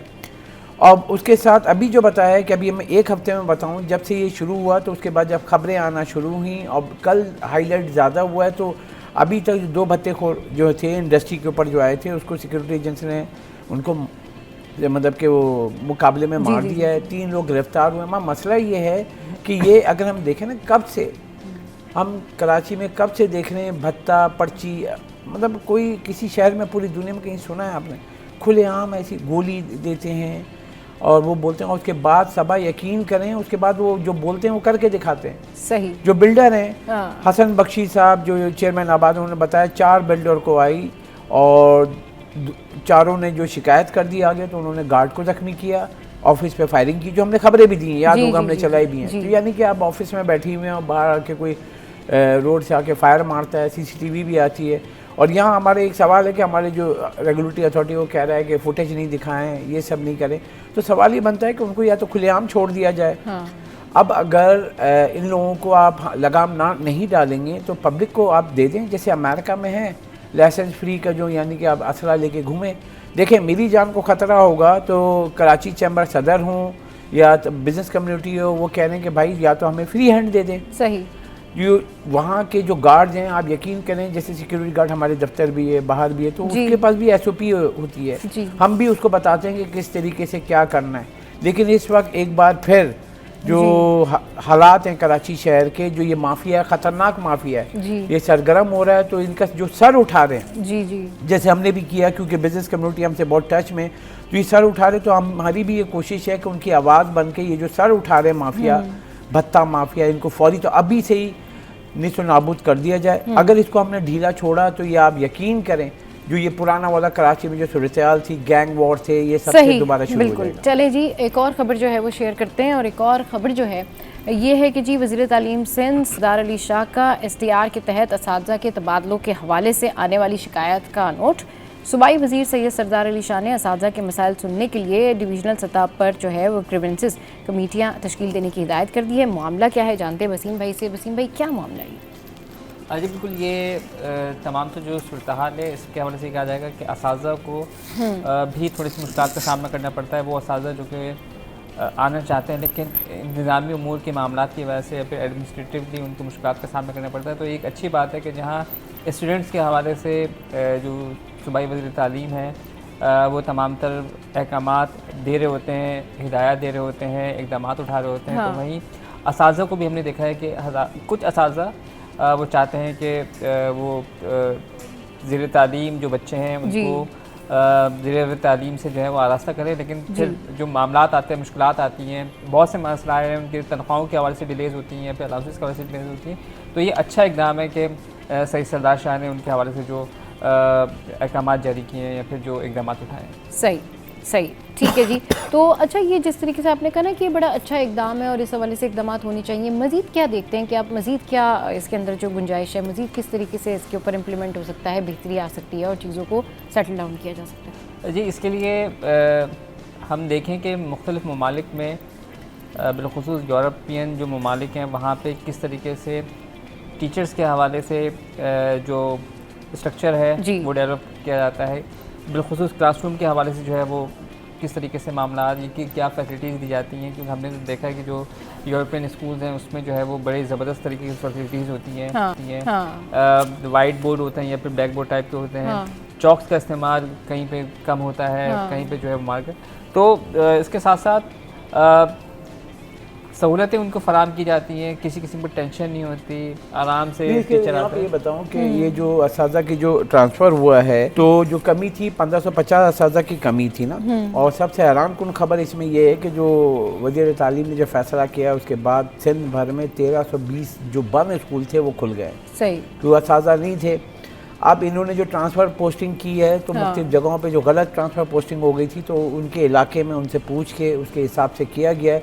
तो इससे मजमूई तौर पर जो है जो तादाद कमी थी 1328 असातिज़ा जो हैं ट्रांसफ़र पोस्टिंग हुई है, जो अपने इलाके में चाहते थे वहाँ करी, जो पहले गलत हो गए तो वो कहते थे कि एग्जाम्पल मैं अब सिंध में जो है मैं ठट्टा में हूँ, उसको जो है हैदराबाद कर दिया गया, अब कहेगा मैं आम जाऊँगा कैसे भाई, मेरा तो घर उधर है। तो उन्होंने सबसे दरख्वास्तें ली वज़ीर तालीम ने, उसके बाद टोटल किया। तो इसमें सबसे बड़ी खबर ये है कि सिंध में ये मैं नहीं कह रहा हूँ, सिंध के जो वज़ीर तालीम वो खुद कह रहे हैं 1320 जो बंद स्कूल थे वो खुल गए हैं सिर्फ ट्रांसफ़र पोस्टिंग की जो है दुरुस्त इकदाम करने से। सही। अब ये आप देखें कि 1320 स्कूल तो कब से बंद थे, जो बच्चे थे वो कहाँ जा रहे थे। तो ये है हमारा सिस्टम। तो इस सिस्टम के लिए जो ही मैं बोल रहा हूँ कि आप सिस्टम को ठीक करने के लिए दुरुस्त फैसले करने होंगे, इसमें ताख़ीर नहीं करें। चलें जी, सिस्टम को ठीक करने के लिए जो है वो दुरुस्त फैसले होंगे, इसमें ताख़ीर ना करें। यहाँ पर वक्त है एक ब्रेक का, ब्रेक के बाद वापस आएंगे तो दीगर टॉप स्टोरीज डिस्कस करेंगे। Stay with us. Welcome back. तो अब कुछ बात कर लेते हैं जनाब स्टेट बैंक ऑफ पाकिस्तान और हुकूमती कर्जे। अच्छा जी, ये ख़बर कुछ इस तरह से है कि अगस्त 25 में एक माह में हुकूमती मजमूई कर्ज जो है वो 780 अरब रुपए की कमी हुई, स्टेट बैंक का ऐसा कहना है। और अगस्त 2025 तक हुकूमत के जो मजमूई कर्ज हैं उसमें 77,458 अरब रुपए पर आ गया है। और ये स्टेट बैंक की खबर है, उनका ऐसा कहना है। अशरफ भाई, अप टू यू, बताएं जी। अच्छा, हुकूमत पाकिस्तान का एक इसके ऊपर किस तरह से तज्जिया देना चाहेंगे? जी, जैसे देखा जाए जब से गवर्नमेंट आई है तो मजमूई कर्जे हैं। ये मजमूई क्या होते हैं? मुकामी और एक्सटर्नल, यानी जो बाहर से बैरून ममालिक से हम लेते हैं, वो मुसलसल बढ़ रहे थे। तो उसके बाद जब IMF की अभी मीटिंग भी चल रही है, उसके बाद इस बीच में गवर्नमेंट पाकिस्तान ने अपने जो डेट लायबिलिटीज़ थी, जो वाजिबात थे, वो बर वक्त अदा किए। जब आप कोई अपने कर्जे वाजिबात अपने बर वक्त अदा कर देते हैं तो आपको जो सॉल्वेंट गारंटी होती है ना, वो रेटिंग बेहतर हो जाती है। तो आपकी जो 3 एजेंसियां हैं, जो आर्मी रेटिंग एजेंसी है, फेच हो गया, S&P हो गया और मूडीज़, इन्होंने पाकिस्तान की दर्जा बंदी बेहतर की है। अच्छा। उससे आपकी जो है ना आपकी जो क्रेडिट रेटिंग है वो भी बढ़ी है। रुपए की कदर में इस्तेकाम देख रहे हैं आप, डॉलर आप देख रहे हैं कब से हम दे रहे हैं, 1 साल से स्टेबल है, मुस्तकम चल रहा है। तो इसलिए अगर देखा जाए 1 महीने में, यानी अगस्त 2025 में 1 महीने में, यानी जुलाई के मुकाबले अगस्त में हुकूमत पाकिस्तान ने 780 अरब रुपये मजमूई कर्ज वापस किए हैं। तो एक बड़ी इम्पैक्ट है, क्योंकि मुसलसल देखा जा रहा था, लोग खबरें दे रहे थे कि 80,000 अरब पे कर्जे पहुंच गए। तो 80,000 नहीं है जनाब, वो 77,000 वो नीचे आ गया। 78,000 पे पहुंचा था, अब वो नीचे आ गया 780 अरब रुपए। और हुकूमत जो ये कह रही है कि आगे जो फंडिंग होने जा रही है और दीगर है, तो इस वक्त तमाम जो है, यानी कि अभी इस वक्त मैं बताऊँ कि ब्लूमबर्ग की जो रिपोर्ट है कि जो पाकिस्तान का कहा जा रहा था कि डिफ़ॉल्ट होने का ख़तरा, वो भी अब भूल जाएँ हम। और पाकिस्तान तुर्की के बाद दुनिया में सबसे बेहतर कारकर्दगी दिखाने वाला मुल्क बन गया है। स्टॉक मार्केट देखें आप, दीगर जो है वो बैकअप कर रहे हैं। सबसे कंसर्न ये था कि आपके जो कर्ज़े थे बर वक्त अदा हों, क्योंकि बर वक्त अदा होंगे तो आपके यहाँ सरमायाकारी होगी। तो अब ये आगे चल के फ्यूचर प्लानिंग हो रही है। रिकोडेक हो गया, दीगर sector, oil and gas sector हो गया, उसमें सरमायाकारी आने का कहा जा रहा है, जैसे SIFC से।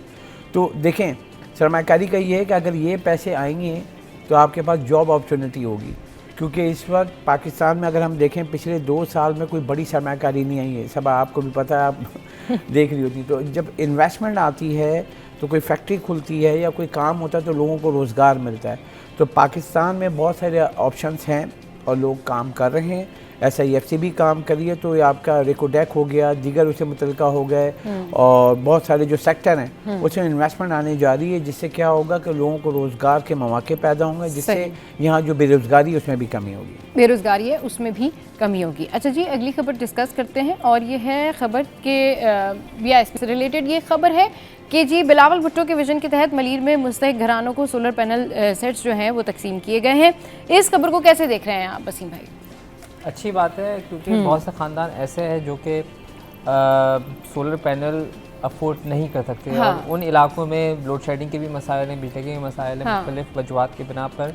तो हुकूमत की जानिब से BISP जो स्कीम है, इसके तहत अगर जो सोलर पैनल मुस्तहिक अफराद में दिए गए हैं वो खुशाइन इकदाम है, क्योंकि अगर हम सोलर पैनल और उसका पूरी आलात वगैरह ख़रीदने जाएँ तो उसमें एक ख़ती रकम भी जो है किसी हद तक, जो कि किसी मुतवसत तबके के लिए, गरीब आदमी के लिए, गरीब जो ख़ानदान के लिए ज़्यादा होती है, तो वो ख़रीदने से कासिर होते हैं। तो ये सहूलत फ़राहम की गई, बहुत अच्छी बात है, और यकीनन उनको किसी हद तक जो बिजली के मसाइल हैं वो हल हो सकेंगे इस तमाम इक़दाम से। बिजली के मसाइल जो हैं वो हल हो सकेंगे। अशरफ भाई कैसे देख रहे हैं आप इस खबर को? बिजली के मसाइल हल हो जाएंगे, आवाम खुश है? नहीं, देखिए जो जैसे वसीम ने कहा कि वो गरीब लोग जो बेनज़ीर इनकम सपोर्ट, इसमें यहाँ पे लिंक करूँगा, बेनज़ीर BISP जो प्रोग्राम है उसके थ्रू जिनको माहाना जो पैसे मिलते हैं उनको पहले सिंध गवर्नमेंट ने फोकस किया कि ऑलरेडी वो रजिस्टर्ड है, उनको रजिस्टर्ड लोगों को दे रहे हैं। वो घराने जो अपनी घर की आमदनी करने में मुश्किलात का सामना है, तो उनको क्योंकि बिजली का बिल कैसे दें, तो उनको पूरा सोलर सिस्टम दिया ताकि वो लगा दे दिन में जो है वो सोलर से सब कुछ चलाएंगे, क्योंकि गरीब आदमी जो यकीनी तौर पर AC वेसी ये सब तो नहीं होगा, फ़ैन होगा, जो लाइटें होंगी, और तो उसको ये आसानी करने के लिए, उनकी ज़िंदगी आसान बनाने के लिए दुरुस्त तरीका है कि बेनज़ीर इनकम सपोर्ट प्रोग्राम में जो लोग रजिस्टर्ड हैं उनको ये दिया गया है, ताकि जो उसका ये खर्चा, बिजली का जो खर्चा है ना, बजट वो बचेगा, तो वो अपने बच्चों की पढ़ाई पे या उनकी दीगर चीज़ों पे खर्च कर सकेगा। तो उसको जो है ये, क्योंकि सोलर पैनल का अगर सिस्टम अगर जैसे गवर्नमेंट दे रही है, और जैसे हमें दिखाया भी गया था, जो मैंने भी देखा था, तो एक नॉर्मल घर जैसे होता है उसका 100 यूनिट 150 यूनिट जो आता है, तो वो सोलर पैनल से चलेगा, और दिन में वो चलाएगा सोलर से डायरेक्ट। जब सन होगा और रात हो जाएगी तो वो बैटरी बैकअप के साथ, क्योंकि बैटरी भी दे रहे हैं उसके साथ ना, और फिर सोलर भी है, बैटरी भी है, और एक उसका इन्वर्टर भी है, वो आप दे रहे हैं, वो जाके आप लगाएंगे पूरा उसका वो है कि वो लगा के उसके घर पे, यानी बिजली का उसको टेंशन नहीं। लोड शेडिंग 10-10 घंटे 12 घंटे जो लोड शेडिंग के आज़ाब में जो मुब्तला हैं, वो वाले लोग, गरीब लोग जो कि बिल से भी परेशान, क्योंकि बिजली भी बहुत महंगी है, तो उनकी वो बिजली फ्री हो जाएगी। और ये सिंध गवर्नमेंट ने क्योंकि जो प्लान दिया था बिलावल भुट्टो बजट से पहले, आपको याद होगा कि हमने इतने घरानों को जो है वो देना है, तो फोकस जो है बेनज़ीर इनकम सपोर्ट प्रोग्राम के थ्रू है, जो उसमें रजिस्टर्ड है। उसके बाद ये पूरे सिंध का बता रहा हूँ, उसके बाद फिर कराची में भी आएंगे मुख्तलिफ अज़ला जो गरीब लोग हैं, लियारी, कुरंगी, औरंगी, लांडी, और वो लोग जो गरीब लोग हैं, जैसे उन्होंने जो देखा है उन्होंने, तो उनको जो है वो उसको सर्विसेज देंगे, और वो ये होगा कि वो घर में जब वो लगा लेंगे। अब देखें, मैं उस लेवल में नहीं आ रहा कि मैं जाके वहाँ खड़ा हो जाऊँ, क्योंकि किसी का देखें पावर लगा के कोई अगर ले तो गलत बात है, यानी कि उसमें भी इंसानियत होनी चाहिए कि वो जो गरीब आदमी हैं, जो मियाँ बीवी 2 बच्चे हैं, तो वो अपने उसके रहन सहन को बेहतर करेंगे इससे, तो उसके लिए वो उनका हक है, तो उनको लेने दिया जाए। चलें जी, उनका हक है, उनको लेने दिया जाए। अच्छा जी, एक और ख़बर जो है वो मैं आपके साथ में शेयर करती हूँ, और ये ख़बर जो है, खबर कुछ इस तरीके से है कि जनाब शाह सलमान की मदीना मुनव्वरा की मस्जिद क़िबलतैन को 24 घंटे खुला रखने की हिदायत। अच्छा, इसमें कहा गया है कि सऊदी फरमारवा खादिमुल हरमैन शरीफैन शाह सलमान बिन अब्दुल अज़ीज़ ने हिदायत की है कि मदीना मुनव्वरा की मस्जिद क़िबलतैन को 24 घंटे खुला रखा जाए। सऊदी अरब के मीडिया की रिपोर्ट के मुताबिक शाह सलमान बिन अब्दुल अज़ीज़ ने कहा कि मस्जिद क़िबलतैन आने वाले ज़ायरीन की सहूलत के लिए भरपूर कोशिशें बरोएकार लाई जाएंगी। वाज़ेह रहे कि मदीना मुनव्वरा में वाक़े मस्जिद क़िबलतैन में तोसी के बाद अब 3000 तक नमाजियों की गुंजाइश है। तो सऊदी फरमारवा खादिमुल हरमैन शरीफैन शाह सलमान बिन अब्दुल अज़ीज़ ने हिदायत की है कि मदीना मुनव्वरा की मस्जिद क़िबलतैन को 24 घंटे खुला रखा जाए। अच्छा जी, अब एक और इशू जो है वो डिस्कस कर लेते हैं। अशरफ भाई, ये बताएं कि हम हमेशा से बात करते हैं कि जी सिंध पंजाब तरक्की, और फिर हम अगर कंपैरिजन करें तो कराची में कचरा, पोल्यूशन, लोड शेडिंग, और फिर अमनो अमान की सूरत हाल, मोबाइल स्नैचिंग, कंपैरेटिवली अगर हम पंजाब की तरफ देखते हैं, लाहौर की तरफ देखते हैं या दीगर पंजाब के शहरों की तरफ देखते हैं, तो वहाँ पर सूरत हाल काफ़ी बेहतर है। तो ये तो अब इस लेवल पर बात होती थी ना कि अवाम कंपैरिजन कर रहे होते थे, अब सियासतदान भी आपस में कंपैरिजन कर रहे हैं। उधर जी उज़मा साहिबा हैं ठीक है, इधर है शर्जील इनाम मेमन, और अब सिंध और पंजाब जो है वो बिल्कुल आमने सामने हैं और ताबड़तोड़ जो है वो बयानात एक दूसरे पे जारी किए जा रहे हैं। ये बताइए ये सिचुएशन क्या है अभी, क्या होने क्या जा रहा है? हम बयानात भी हमले भी किए जा रहे हैं। अब ये सिचुएशन ये देखें, पहले मैं बताऊं कि सिंध गवर्नमेंट ने ये कहा था कि जो सैलाब आया उसके बाद जो मुतासर इवन के पंजाब हुआ या सिंध में आया, जो कच्चे के इलाके में आया तो वो लोग मुतासर हुए, तो उन्होंने डिमांड की थी कि हमें जो है आलमी मतलब कि दुनिया में जाना चाहिए और सैलाब मुतासरीन के लिए फ़ंड रेज़ करने के लिए आवाज़ उठानी चाहिए। उसके ऊपर वहाँ से मरियम जो वज़ीर आला पंजाब, वहाँ से भी आया कि भाई हमें हमारा फ़ैसला करने दिया जाए। तो ये बातें वहाँ से शुरू हुई। तो वहाँ पे कहा कि हम कुछ काम नहीं कर रहे वहाँ पे, और सैलाब में जब आपने किसी को बोला तो उधर से फिर रिस्पांस आया। तो उन्होंने कहा आप वो कर रहे हैं तो आप तरक्याती जो काम किए वो दिखा दें, गिनवा दें। तो वहाँ से भी जुमले आए कि भाई अगर आप आएँ, पूरे लाहौर में घूमें, पूरे पंजाब में घूमें, पूरे लाहौर में कचरे का सिस्टम देखें, सड़कों का सिस्टम देखें, लाइटिंग का सिस्टम देखें और अपना रोशनी को शहर को देखें क्या हुआ है, वहाँ के लोगों की शिकायतें क्या हैं, बिजनेस कम्युनिटी की क्या शिकायत है, क्योंकि बैक टू बैक जो है एक दूसरे को वार कर रहे हैं। तो अब यहाँ से हुआ है कि जो दोनों तरफ से बैठक के लिए कल सदर पाकिस्तान है आसिफ अली जरदारी साहब ने, जैसे आपने देखा मोहसिन नकवी साहब उनको कॉल भी की थी, उनको बुलाया भी था कि ये जो दो सूबों पे जो हो रहा है तो उसमें उन्होंने बातचीत करके और मुशावरत करके उनका जो मसला हल कराया जाए। तो आए हैं और मोहसिन नकवी साहब मिले भी हैं और फिर उन्होंने जो मैसेज लेके अब जो आगे प्लानिंग करेंगे, क्योंकि दोनों गवर्नमेंट से उनसे बात करके, क्योंकि देखें चारों सूबे हैं, इशूज़ हैं, तो कोई अगर वो कह रहा है तो बैठ के बात करें। और वो क्योंकि इस वक्त जो सिचुएशन है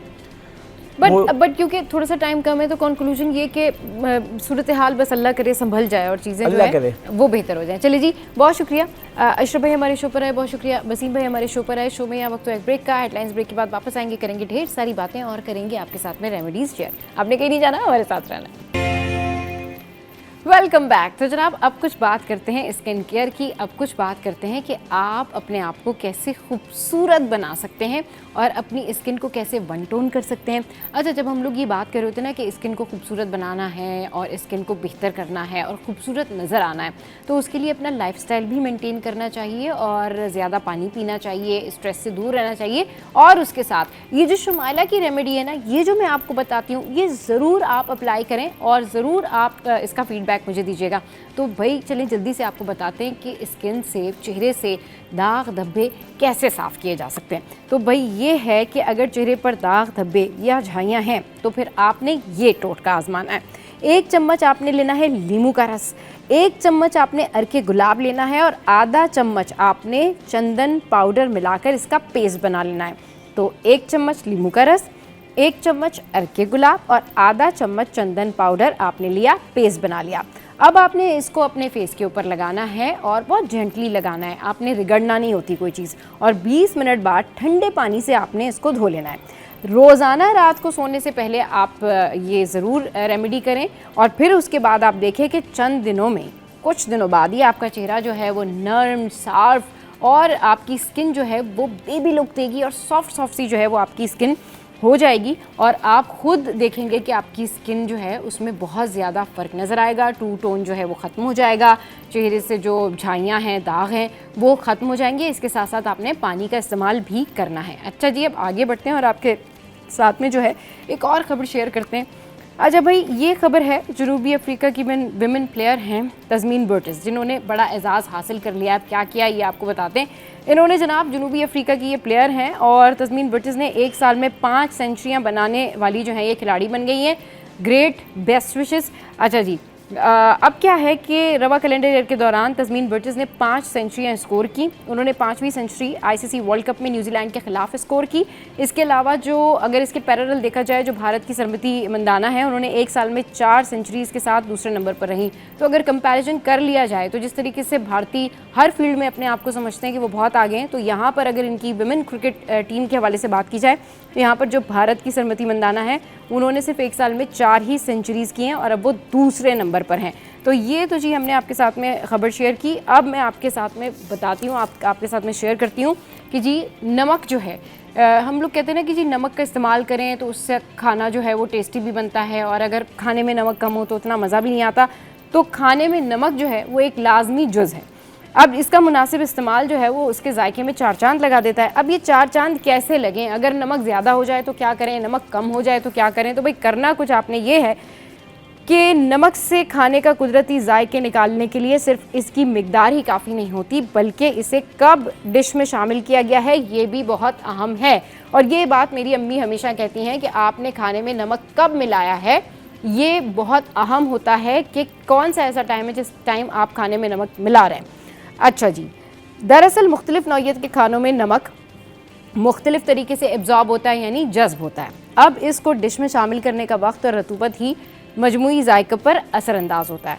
अच्छा जी, गोश्त, सूप, चावल, पास्ता, दालों और सब्ज़ी से बनी डिशेस में नमक कब डाला जाए, ये एक सवाल है। बहुत सारे लोग जो है वो अर्ली, बहुत जैसे ही उन्होंने डिशेस बनानी होती हैं सब्जियों में डाल देते हैं। बहुत सारे लोग जो है थोड़ी देर बाद भुनाई करने के बाद डालते हैं। अब यही चीज़ खाने को मुतवाज़न के साथ लजीज भी बनाती है। गोश्त पकाते वक्त नमक शुरू में ही डालना अहम है ताकि वो पकने के दौरानिए में तमाम रेशों में दाखिल हो जाता है, लेकिन इसे आखिर में डालें तो वो गोश्त के बजाय वो शोरबे का हिस्सा रह जाता है और जायका जो है वो मयारी नहीं होता। तो गोश्त पकाते वक्त जो है वो आपने शुरू में ही नमक डाल देना है। अच्छा जी, उसके बाद आपने क्या करना है, सूप और यखनी।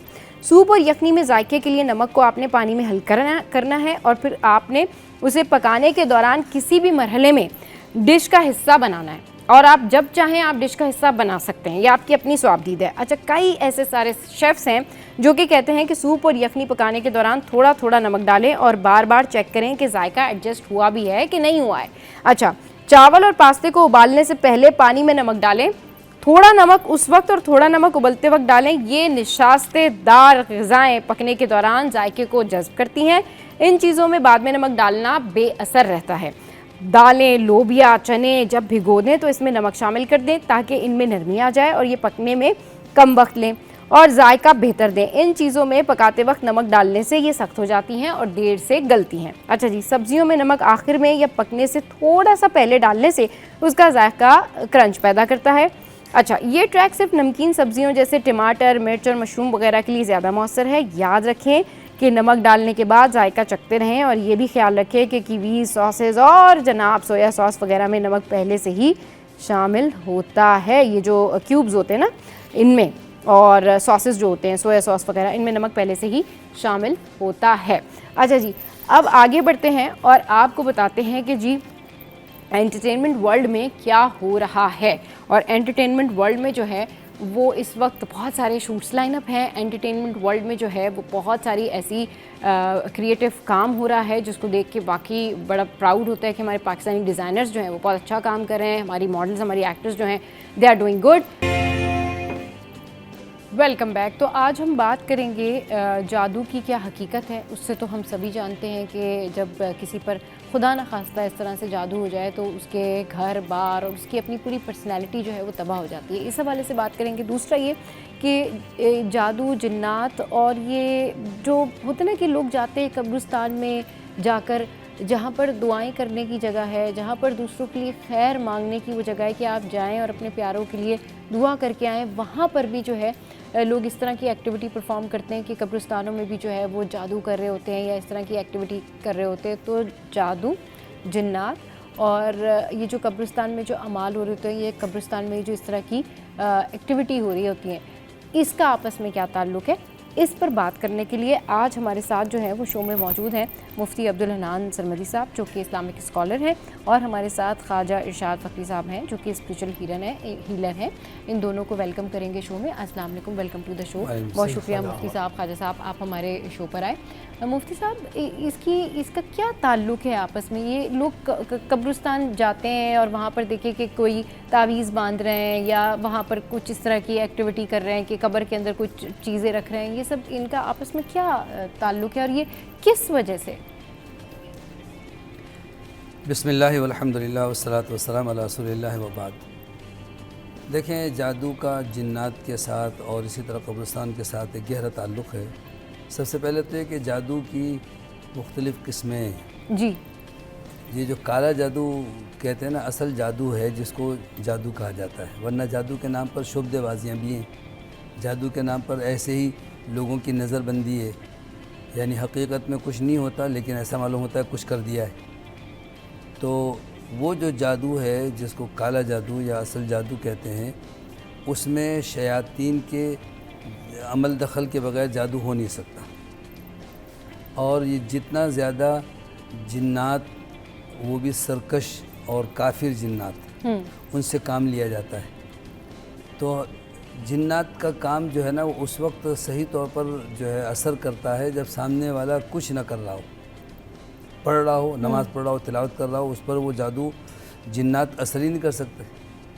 तो कब्रिस्तान में चूँकि वो तो बेचारे बेजान हैं, सब इंतकाल शुदा हैं, तो वो वहाँ जाकर के अमलियात कर रहे होते हैं जिन्नात जो है ना।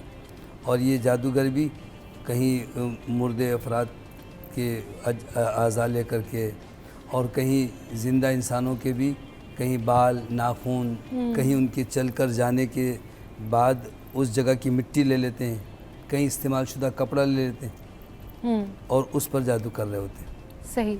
एक ऐसा ही शख्स जो पहले यानी काफिर था, जादूगर था, फिर अल्लाह ने उसको हिदायत दी, मुसलमान हो गया, नेट पर मौजूद है जी। उसने एतराफ़ किया कि हम किस तरह से जादू करते थे। अच्छा। उसने कहा कि जब हम जिन्नात को ताबे करके और किसी पर भेजते हैं, कहते हैं बहुत दफ़ा ऐसा हुआ कि उसने कहा वो शख्स हमें नज़र नहीं आ रहा है। हमने कहा वो तो घर में मौजूद है। कहते नहीं, हमें नज़र ही नहीं आया। जिन्नात को वो इंसान नज़र नहीं आता जो अस्कार पढ़ता है, जो नमाज़ पढ़ता है, जो पाक साफ रहता है, सुभान अल्लाह, उसका असर ही नहीं हुआ उस पर। हाँ, हाँ। तो वो कहने लगे हमने कई दफ़ा ऐसा किया कि उसको ज़ोर देकर भेजा कि तुमने जाकर के उसके साथ ये करना है। हाँ। कहते हैं, वो कहते हैं जब मैं गया हूँ तो आवाज़ तो मुझे सुनाई दी लेकिन वो शख्स नज़र ही नहीं आया मुझे। हाँ। वो है ही नहीं घर में। सही।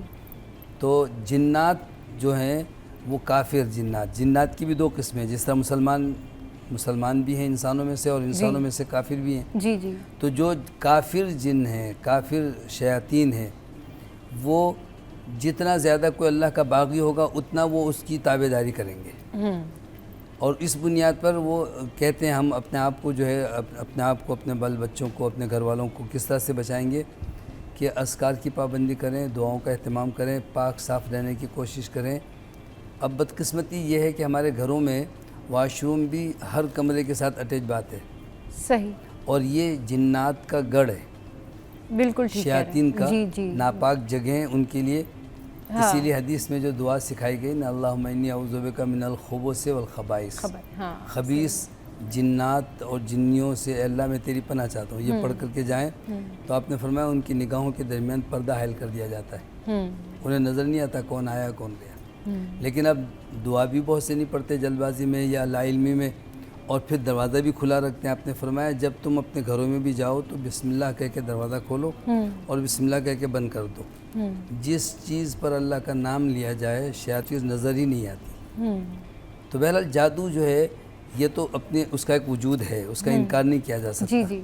लेकिन हर अमल जादू नहीं है जो आप आजकल लोगों को खौफजदा किया हुआ है। जी जी। लोग इतने ज़्यादा मरूब हैं, परेशान हैं जादू, जिन्नात और ऐसी वहम वाली चीज़ों से कि जी अगर यूँ कर दिया तो काली बिल्ली गुजरी तो कहते हैं अब काम ख़राब हो जाएगा। कहीं आँख झपक रही है तो कहते हैं लगता है कोई खैर या कोई शर की निशानी है। कोई परिंदा या कौवा काएँ काएँ करे तो उससे भी। तो ये सब वहम की बीमारियाँ बहुत ज़्यादा हैं। सही। बात यह है जनाब अली रज़ी अल्लाह तआला अन्हु के बारे में कि वो एक इलाके में लश्कर कशी के लिए फ़ौज तैयार कर रहे थे जी। तो एक नजूमी था, काफिर था, उसने कहा कि अमीरुल मोमिनीन आप इस वक्त वहाँ न जाएं। सही। क्यों? कहने लगा कि फ़लाँ सितारा जो है ना वो उस बुर्ज में है, अकरब में है, और जब ये सितारा इस बुर्ज में होता है तो जो भी किसी काम में जाएगा नाकाम होगा और परेशान होगा। सही। सैयदना अली रज़ियल्लाहु अन्हु फरमाते हैं कि अब तो मैं ज़रूर जाऊंगा, मैं देखता हूं कि तुम्हारे बुर्ज के क्या असरात होते हैं। यानी ये सब वहम है, शयातीन की जो है ना महज खौफज़दा करने वाली बातें हैं जो जादूगर करते हैं। जी जी। इसी तरह से मशहूर हदीस है, नबी करीम सल्लल्लाहु अलैहि वसल्लम ने फरमाया कि एक मौके पर जब रात को बारिश हुई, सुबह की नमाज के बाद आपने फरमाया तुम जानते हो तुम्हारे रब ने क्या हुक्म दिया, क्या फरमाया? साहबा ने कहा हमें नहीं पता। आपने फरमाया अल्लाह ने इरशाद फरमाया कि रात बारिश होने की वजह से कुछ बंदे मुझ पर ईमान लाने वाले हैं और कुछ मेरा इनकार करने वाले, काफिर हो गए। फिर फरमाया कि अल्लाह ताला ने इरशाद फरमाया कि जिन्होंने यूँ कहा कि अल्लाह की रहमत से बारिश हुई है वो तो मुझ पर ईमान लाने वाले, और जिन्होंने यूँ कहा कि फ़लाँ सितारा फ़लाँ बुर्ज में गया इसलिए बारिश हुई वो मेरा इनकार करने वाला है। तो आज कुफ्रिया अल्फाज, कुफ्रिया नज़रियात, अकायद इतने ज़ोरों पर हैं कि बसा औक़ात पढ़े लिखे दीनदार लोग भी ऐसी बातें करते हैं कि नज़र लग गई है, किसी ने जो है क्या नाम है बंदिश कर दी है। सही। अगर किसी पे जादू ना भी हो और फिर भी वो इस तरह का कोई बात करता है तो डेफिनेटली उसको देखना चाहिए और दूसरों को भी उसको बताना चाहिए कि भाई आप सुस्ती या काहिली का शिकार हो सकते हैं। उसको हो सकता है आप जादू कह रहे हो, लेकिन ऑब्वियसली जिन लोगों पर होता है उनकी कंडीशंस फिर अलग होती हैं। हमारे साथ कॉलर हैं, कौन बात कर रही है, कहाँ से? अस्सलाम वालेकुम। जी वालेकुम अस्सलाम। अस्सलाम वालेकुम जी, कैसी हैं आप? खैरियत से? मैं बिल्कुल ठीक हूँ जी। क्या पूछना चाहिए? बहुत अच्छा आप शो कंडक्ट करती हैं और बहुत इंफॉर्मेटिव होते हैं आपके शोज जी। और मेरे आपके दोनों मुफ्ती साहिबान से सवाल है जी ये कि ये जो किसी पे जादू के जरिए, काले इल्म के जरिए जिन्नात, शैतानी या आशिक जिन्नात मुसल्लत किए जाते हैं बच्चे बच्चियों पे, उसका कोई तोड़ बताइए कुरान की रोशनी में। अच्छा ठीक है, बिल्कुल आपका क्वेश्चन जो है वो आ गया है। अच्छा ये बड़ा ज़बरदस्त इन्होंने सवाल पूछा है और ये सवाल कुछ इस तरीके से कि आपने देखा होगा कि एक लड़की जो है जिसका उस तरह का कैलिबर भी नहीं है, मतलब वो लड़की बड़ी अच्छी लड़की है और पूरे फैमिली में मतलब उसके बारे में लोग मिसालें देते हैं, या एक लड़का बहुत अच्छा लड़का है और उसकी मिसालें पूरी फैमिली में लोग देते हैं, और वो किसी ऐसी लड़के या किसी ऐसी लड़की के इश्क में गिरफ्तार हो जाता है जो कि सब हैरान हो जाते हैं कि ये तो ऐसा नहीं था या ये तो ऐसी नहीं थी या ये बात क्यों नहीं समझ रहा। ठीक है, सबको अपनी पसंद की शादी करने का हक है, लेकिन मुफ्ती साहब, ख्वाजा साहब, कई सिनेरियोज़ ऐसे होते हैं कि लोगों को पता होता है कि भाई इसकी नेचर ये नहीं है या ये हो नहीं सकता, या कोई अपनी फैमिली को किसी की वजह से अगर धोखा दे रहा है तो उसकी नेचर में नहीं है, मतलब इनबॉर्न उसकी नेचर में नहीं है कि वो धोखेबाज है, लेकिन अगर वो इस तरह का इकदाम उठा रहा है या वो इस तरह किसी के इश्क में पागल हो रहा है या इस तरह से उसको प्रॉब्लम हो रही है, स्पेशली उन्होंने कहा कि जो लड़कियां और लड़कियों के ऊपर हो जाता है, ये क्या होता है और इससे किस तरीके से छुटकारा पाया जा सकता है। मैं ख्वाजा साहब आपकी तरफ पहले ही सवाल रखती हूँ, फिर मुफ्ती साहब से इसका आंसर लेते हैं। अस्सलाम वालेकुम जी, कैसे हैं आप? ठीक मैं है? बिल्कुल ठीक हूँ। आपका टॉपिक हमेशा की तरह बहुत अच्छा होता है माशाल्लाह, जिस पे गुफ्तगू करने में लुत्फ भी आता है और इल्मी मवाद बहुत ज़्यादा होता है। हमारे साथ मुफ्ती साहब हैं, मुफ्ती साहब ने भी माशाल्लाह बहुत अच्छे अंदाज में अपनी बात को मुकम्मल किया। देखिए, हम पहले जिन्नात, जादू और तावीदात की बात को डिस्कस कर लेते हैं ताकि वो नुक्ता कंप्लीट हो जाए, मेरा पॉइंट ऑफ व्यू आ जाए आपके पास। देखिए, जितने भी लोग हैं अमलियात करने वाले, दो लोग हैं, एक नूर वाले, एक जुल्मत वाले। सही। एक रहमान वाले, एक शैतान वाले। सही। एक शैतान से मदद लेने वाले लोगों का अक्सर ये अमल रहा है कि वो आज़ाए इंसानी लेते हैं फिर उन पर अमलियात पढ़ते हैं। जैसे मिसाल के तौर पर उन्होंने आपका यानी ऐसा अमल करना है जिससे आपकी आंखें ज़ाया हो जाएं। सही। तो किसी मुर्दा की आंखों को वो लेंगे और उस पर अमल पढ़ेंगे शैतानी, और वो तसव्वुर आपका करेंगे, नाम आपका लेंगे, आपकी वालदा का लेंगे, ताकि आप आंखों से महरूम हो जाएं। इसी तरह ज़ुबान बंदी करनी हो तो बाद वक़्त वो मुर्दा इंसान का, नहीं तो मछली, मुर्गी, इनकी ज़ुबान लेकर उस पर अमल करते हैं ताकि वो बंदा बेज़ुबान हो जाए, उसकी ज़ुबान बंदिश हो जाए। इसी तरह और बहुत सारी चीज़ों में ये मुख्तलिफ़ आज़ाए जिस्म इस्तेमाल करके ये अमल करते हैं। जैसे आपने सुना होगा उल्लू का खून लेते हैं, इसी तरह दीगर चीज़ें लेते हैं। तो अब ये लेने के बाद करते क्या है, तो ये वीराना तलाश करते हैं। वीराना कब्रिस्तान से ज़्यादा कहाँ हो सकता है, क्योंकि हम जाते ही नहीं, इल्ला माशाल्लाह साल में एक बार शब बारात पे जाते हैं, वरना वीराना है और वहाँ पूछने वाला कोई भी नहीं, वहाँ चले जाते हैं सुकून से, उनको पूरे दिन पूरी रात अवेलेबल है, 10 दिन जाना चाहें 10 दिन मिलते चले हैं। इसके ऊपर बात करेंगे कि ये इस तरह के जो अमल करते हैं, जो ख़राब अमल करते हैं, गंदे काम करते हैं लोगों के ऊपर, लोगों की ज़िंदगियां तबाह करने के लिए, वो कब्रिस्तान जाकर क्यों सहारा लेते हैं इन तमाम तर चीज़ों का, और कोई उनको रोकने वाला टोकने वाला वहाँ क्यों नहीं है? इस पर बात करेंगे छोटे से ब्रेक के बाद। Welcome back. तो हम बात कर रहे हैं कि कब्रिस्तान में जिस तरह के गंदे अमल किए जाते हैं उन लोगों की जानिब से जो कि दूसरों के ऊपर जादू, गंडा या ये तमाम तर चीज़ें करते हैं, उसका क्या ताल्लुक़ है और वो क्यों किए जाते हैं, उनको रोका क्यों नहीं जाता? ख्वाजा साहब, आप इस हवाले से कंटिन्यू करें। मैं बता रहा था क्योंकि वीराना होता है, वहाँ कोई चौकीदार नहीं मिलता और आसानी से उनको वो टाइम, वो वक्त, वो सन्नाटा, वो खामोशी मिल जाती है जिससे वो अमल कर सकते हैं। अब अमल करने के लिए तवज्जो चाहिए तो उनको वहाँ तवज्जो मिल जाती, तन्हाई चाहिए तन्हाई मिल जाती, सुकून चाहिए सुकून मिल जाता है। सबसे बड़ी बात, कोई तंग ही नहीं करेगा, कोई पूछेगा ही नहीं आके, तो इसलिए उनको वीराना मिलने की वजह से वो अमल कर लेते हैं। फिर जब करते हैं तो उनको जो रिक्वायरमेंट है, मिसाल के तौर पर उनको कब्र की मिट्टी चाहिए तो वहाँ अवेलेबल है, और इसी तरह कोई इंसानी आज़ा चाहिए तो वो कब्र मौजूद है, वहाँ से वो निकाल लेते हैं। इसी तरह बहुत सारी चीज़ें ऐसी होती हैं, जैसे हमारे यहाँ कब्रिस्तान है और हिंदुओं के यहाँ वो मसान होता है, अच्छा, तो वो मसान से उनकी मिट्टी ले लेते हैं, जिससे अमल करते हैं। इसी तरह जिस शख्स को मतलूब हो के फलाह को नुकसान पहुंचाना है तो फिर उसका नाम, उसकी वालदा का नाम और इसी तरह की दीगर चीज़ें लेकर उसको नुकसान पहुंचाते हैं। अब हमारा सवाल ये था कि हम वो ऐसा क्यों करते हैं? तन्हाई के लिए, तन्हाई के बाद अमर में यकसुई के लिए, और तीसरी चीज वीराने के लिए, और चौथी को उनको तंग ना करे। जब ये चारों चीजें मिल जाती तो अमल करने में उनको आसानी होती है। अब अमल तो हो गया, अब अमल का इलाज कैसे होगा? जैसे हमारी बहन कॉलर ने भी पूछा कि वो अगर बच्ची है तो उस पर कैसे होगा, या शादीशुदा शादी करना चाहता है उस पर कैसे होगा?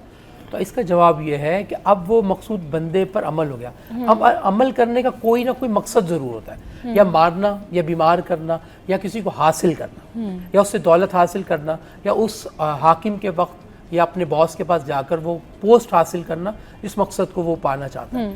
तो अब वो मकसद लेकर जब वो कब्रिस्तान जाता है, या जो बंदा ये अमल कर रहा है उसके पास जाता है, अब वो उसके मुताबिक अमल पड़ता है कि फ़लाँ इब्ने फ़लाँ का फ़लाँ काम फ़लाँ शख्स से हो जाए। अब जैसे वो लड़की को हासिल करना चाहता है, अब जैसे उस लड़की को वो चाहता है मेरी निकाह में आ जाए, तो बहुत अच्छी बात है, लेकिन अच्छा और भी बहुत सारे तरीके हो सकते हैं।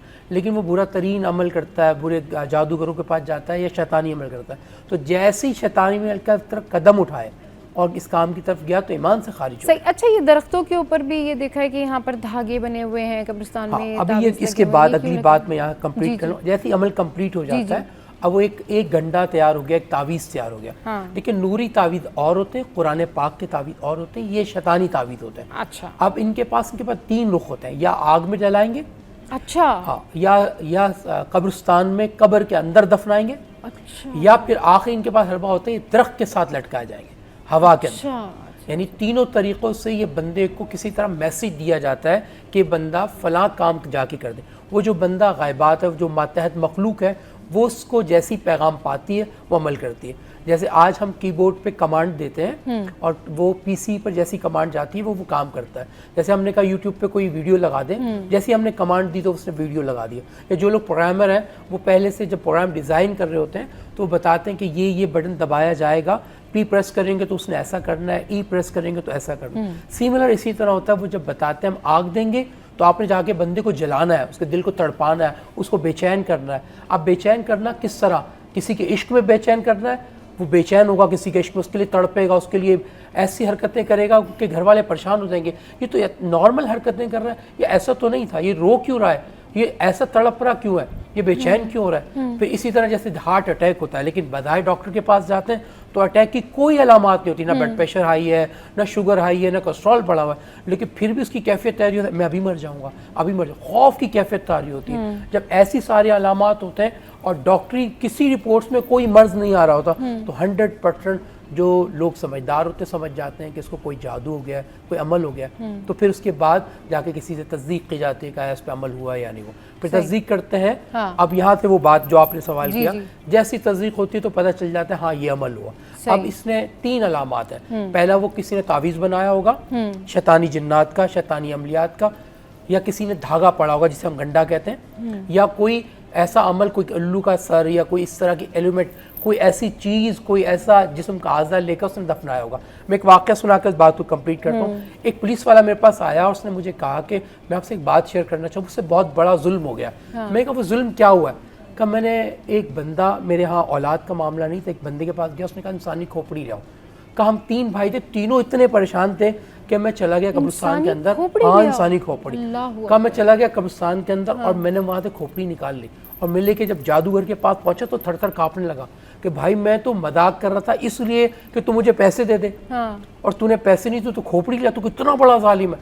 कहा मुझसे गुनाह हो गया। मैंने कहा अब क्या करूँ? मैंने कहा भाई जो गलती हो गई वो तो जाके कब्रिस्तान में वापस दफनाओ जहाँ से लायो, जिस कब्रिस्तान से, जिस कब्र से आपने निकाली है वहाँ वापस दफनाओ, और इस बात पे अल्लाह से तौबा करो, अल्लाह चाहो, सर सजदे में रखो और इस्तगफार करो कि अल्लाह इस गुनाह से तुम्हें माफ़ी दे दे। सही।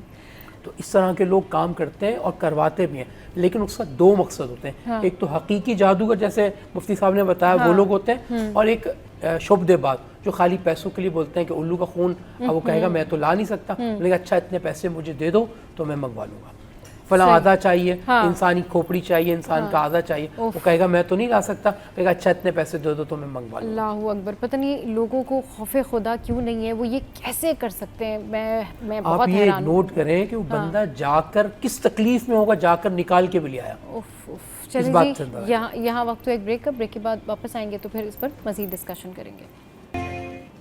Welcome back. अच्छा जी, जिस तरीके से हम बात कर रहे हैं कि लोग किस तरीके से लोगों पर जादू करा देते हैं, काला जादू करा देते हैं, किसी को डिस्ट्रॉय करने की कोशिश करते हैं, कब्रिस्तानों तक पहुंच जाते हैं, और जिस तरह से अभी ख्वाजा साहब ने बताया कि वो पता नहीं क्या क्या डिमांड्स करते हैं कि आप ये तमाम तर चीज़ें जो लेकर आएँ लोगों को तबाह करने के लिए। मुफ्ती साहब, इस सब सिचुएशन से निकलने का हल क्या है? इंसान इन तमाम तर चीज़ों से कैसे महफूज रह सकता है?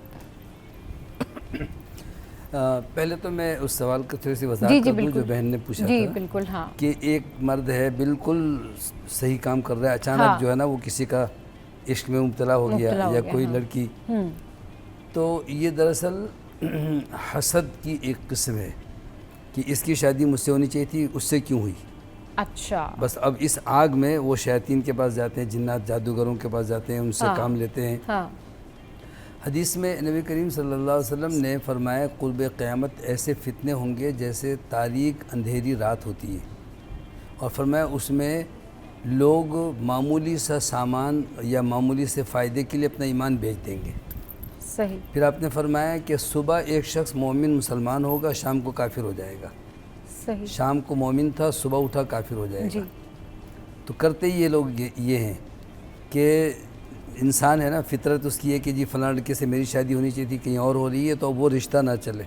अब वो कहते हैं कैसे मैं तोड़ूं, तो ये अमलियात वाले बैठे हुए हैं और वो इस तरह का यानी झांसा देते हैं कि तुम फ़लाँ फ़लाँ चीज़ ले आओ, उसका रिश्ता ख़त्म करवा दूँगा। हसद के मारे वो कहते हैं जी ठीक है, नहीं ला सके तो जैसे बता रहे थे ख्वाजा साहब के, जी अच्छा पैसे ले लें आप खुद ही कर देना सब। सही। तो इस वजह से निकलने का रास्ता ये है कि अल्लाह पर पूरा भरोसा रखने वाले कभी भी गलत रास्ते से ना किसी को नुकसान पहुंचाएंगे, ना अपना फ़ायदे के लिए भाग दौड़ करेंगे। अल्लाह ताला ने फरमाया सूरह आराफ आयत नंबर 17 है, इन यमसस्कल्लाहु बिज़ुर्रिन फ़ला काशिफ़ लहु इल्ला हु व इन यमसस्का बिखैरिन फ़ला राद्द लिफ़ज़लिही। अगर अल्लाह तुम्हें खैर पहुंचाना चाहे कोई रोकने वाला नहीं, और अगर अल्लाह नुकसान पहुंचाना चाहे कोई दूर करने वाला नहीं। सही। सारे नफ़ो नुकसान का मालिक सिर्फ अल्लाह ताला है। तो अब अगर एक शख्स अल्लाह पर कामिल भरोसा रखता है, फिर तो उसे कभी भी इन गलत रास्तों के ज़रिए से न दूसरों का बुरा चाहेगा न अपना भला। मसलन एक शख्स है कि जी मुझे ओहदा मिलना चाहिए, मुझे माल मिलना चाहिए या मुझे इस काम में कामयाबी होनी चाहिए, उसके लिए जो है ना जाकर के उनसे अमलियात वालों से पूछते हैं क्या करना पड़ेगा। तो बात यह है कि कोई कुछ नहीं कर सकता, नफ़ा नुकसान सब कुछ जो है ना अल्लाह ने लिख दिया है। बल्कि नबी सल्लल्लाहु अलैहि वसल्लम की हदीस ये है, जो सही बुखारी की हदीस है, कि बच्चा माँ के पेट में होता है, तकदीर जो अल्लाह ने लोहे महफूज में लिख ली वो फरिश्तों को बता दी जाती है कि लिख लो इसका रिस्क कितना होगा। अभी रूह नहीं फूंकी, फरमाया 4 महीने का हमल होता है, रूह नहीं फूंकी गई, उससे पहले अल्लाह ताला फरिश्ते को बता देता है कि इसकी रूह फूंकने से पहले 4 चीज़ें लिख दो। इसका रिस्क कितना होगा, इसकी उम्र कितनी होगी, फिर ये शख्स जो है ना अमल क्या क्या करेगा, और ये भी लिख दो कि बिलाखिर ये जन्नती है या जहन्नमी। ये कब लिख दिया जाता है? जब बच्चा अभी पैदा भी नहीं हुआ माँ के पेट में। तो इंसान अगर ये अल्लाह पर भरोसा रखे फिर तो ये है कि परेशानियाँ तकलीफ़ें तो नेक लोगों पे भी आती हैं, लेकिन उससे निकलने का रास्ता सिर्फ़ एक ही है, वो है दुआ, वो अल्लाह से मांगना। अल्लाह ने फरमाया उजीब दावत दाई इज़ा दान, जब पुकारने वाला मुझे पुकारता है मैं उनकी दुआ कबूल करता हूँ, उनको अता करता हूँ।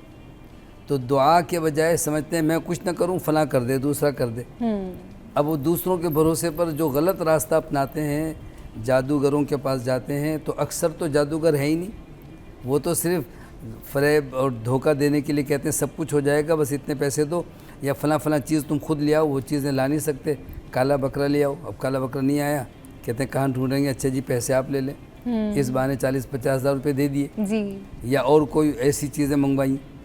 तो ये सारे रास्ते सिर्फ इस वजह से है कि इंसान अल्लाह की तकदीर पर, अल्लाह के फ़ैसले पर और उसके नसीब पर मुतमईन नहीं है। वो चाहता है उसे तब्दील कर दूं, तो वो कौन तब्दील करने वाला है? जो खुद फुटपाथ पर या किसी छोटी सी झोंपड़ी में बैठा हुआ है और आमिल और जादूगर बन करके कहता है जी तुम्हारा सारा काम कर दूंगा। अगर उसके पास इतना इख्तियार होता जादू के बलबूते पर, तो वो फ़कीरों जैसी ज़िंदगी ना गुजारता। वो कम से कम अपनी कोठी बना लेता, गाड़ियाँ होती उसके पास। नहीं, अभी जिस तरीके से आपने भी कहा ना कि नहीं ये होता है और जिन लोगों पे होता है उनको इससे बचना चाहिए, तो समहाउ बहुत सारे ऐसे हैं जो कि इस तरह से बात कर रहे होते हैं, जो भी ये अमल करने वाले लोग होते हैं, ये लोगों को बहुत बेवकूफ़ भी बना रहे होते हैं, लेकिन कहीं ना कहीं कभी कोई ऐसा भी होता है जो वाकई लोगों को कुछ नुकसान पहुँच जाता है। उसके लिए अल्लाह ने फरमाया ना कि वमा हुम बिदारिन बिही मिन अहदिन इल्ला बिइज़्निल्लाह। जब जादूगर जादू करते हैं किसी को कुछ नुकसान नहीं पहुंचा सकते मगर जो अल्लाह का हुक्म होगा। सही। मिसाल के तौर पर देखें ना, आप माचिस के ज़रिए से कोई जलाना चाहते हैं और वहाँ से आग भड़क उठी और जल गया, और हो सकता है कि किसी ने आकर के उसको फ़ौरन बुझा दिया। या कोई छुरी चाकू किसी को मारने के लिए कोशिश करे, दूसरे ने हाथ पकड़ लिया। सही। तो नुकसान पहुंचाने वाली चीज़ों में ये भी है, नज़र भी नुकसान पहुंचाती है, हसद भी नुकसान पहुंचाती है, और जादू जिन्नात से भी नुकसान पहुंच सकता है, लेकिन जो अल्लाह ने तकदीर में लिख दिया, अल्लाह ने फरमाया वरना कुछ नहीं कर सकते। सही। और इसके ज़रिए से खैर तो है ही नहीं। यानी कोई ये समझे कि जादू के ज़रिए से मेरा जो इम्तिहान में फ़ेल हो रहा हूँ पास हो जाऊँ, या मैं फ़लाँ काम जो है ना मुझे उसमें कामयाबी मिल जाए, अल्लाह ने फरमाया सिवाय शर के, और वो शर भी अल्लाह ने चाहा तो किसी को नुकसान पहुँचेगा, वरना कुछ नुकसान भी नहीं पहुँच सकता। अलबत्ता सबसे बड़ा नुकसान ये है कि ये कुफ्र का इर्तिकाब करके ईमान से हाथ धो बैठेगा। सही। जादूगर के पास जाना, सिर्फ जादूगर की बात सुनकर उसकी तस्दीक करना, ये भी कुफ्र के साथ दे रहा है। बिल्कुल ठीक है, बिल्कुल ठीक है। अच्छा, ख्वाजा साहब हमारे साथ मौजूद हैं। ख्वाजा साहब, बचने के लिए क्या करना चाहिए? टाइम थोड़ा जी बिल्कुल, मामले में बहुत मुख्तसर से अंदाज में और बहुत अच्छी आपको चीज़ बता देता हूँ जिससे सारे लोग बच भी सकते हैं और जान भी सकते हैं कि हमें इस अमल को कराने वाला कौन है और उससे हमने बचना कैसे, या उसने दफनाया है तो कहाँ दफनाया। सूरह मुज़म्मिल, सूरह मुज़म्मिल 7 बार पढ़कर सो जाए, पानी पे दम करके पी लें, शफा हो जाएगी। और पढ़ के सो जाए तो पूरा शजरा नजर आ जाएगा कि फलां तावीज़ फलां जगह से उठाया और फलां जगह दफनाया। करने वाला ये है, कराने वाला ये। अच्छा। पूरा नक्शा आपको ख्वाबिदा आलम में बता दी जाएगा। सही। और बहुत बहुत बारहा मेरा आजमूदा है। तो सूरह मुज़म्मिल 7 बार अच्छा पानी पे दम करके पिए तो शफा हो जाएगी, और इसी तरह पढ़ते पढ़ते सो जाएं, और सोने में ख्वाबिदा में पूरा अंदाज में नजर आ जाएगा किसने कहाँ क्या चीज़ रखी है और कहाँ दफनाई है। चले जी, ये ज़रूर आप लोग अपने घर में अपना हिसार करें, आयतुल कुर्सी पढ़ें, जिस तरह से बताया सूरह मुज़म्मिल पढ़ें, और जितना भी आप अल्लाह से मदद मांगे उतना कम है, क्योंकि सिवाय अल्लाह के कोई आपकी तकदीर नहीं बदल सकता, आपको किसी चीज़ से कोई जो है वो बचा नहीं सकता। तो अल्लाह ताला हम सब पर अपना रहम करम फरमाए। बहुत शुक्रिया मुफ्ती साहब, बहुत शुक्रिया ख्वाजा साहब, आप हमारे शो पर आए। शो का टाइम जो है वो एंड अप हो गया है, और आज के शो का जो फीडबैक है वो ज़रूर दीजिएगा। हंसते रहिए, मुस्कुराते रहिए, अपने इर्द गिर्द लोगों का ख्याल रखिए। Keep watching city at 10।